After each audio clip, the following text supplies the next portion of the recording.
Don't let anything stop you. If you see a business opportunity or you see a company that you want to be with, just make it happen. Just go for it.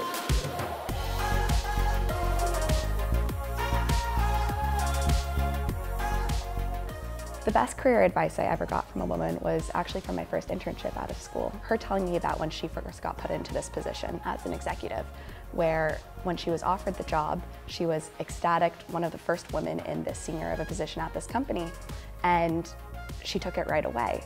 Then, you know, a year later or so, ended up talking with the man who hired her into that position, and he made a comment about how surprised he was that she took the first offer and that he was willing to pay her a lot more. My piece of advice would just be, know your value and don't be afraid to show it. So the best piece of career advice I've ever been given from another woman would have to be my mom. And she has always told me since I was little, put your best foot forward. And it might sound simple, but it is how you take on challenges and how you operate yourself and no matter what you're doing and in life. And it also provides a frame of mind for the attitude that you want to bring to life, that you have integrity and that you're leading by example and you're doing your best. And I mean, that's all you can ever ask for. So this particular advice was given to me by a former professor from my undergrad.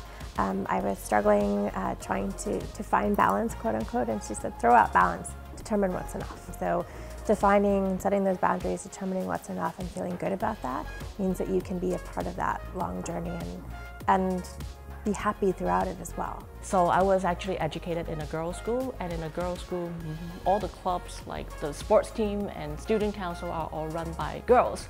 The belief was instilled in me that a girl can do anything as good as anyone else.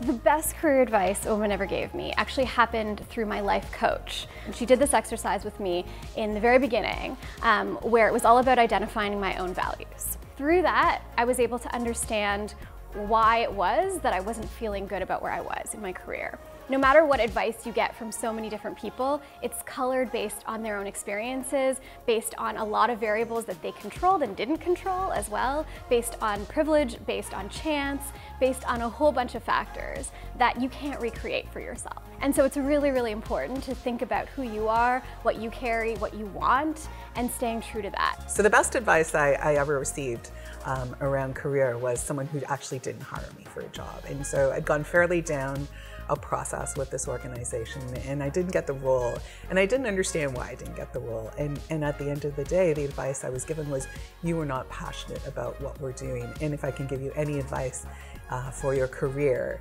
is to actually make sure that you're really passionate about the work you're doing and the industry you're working with.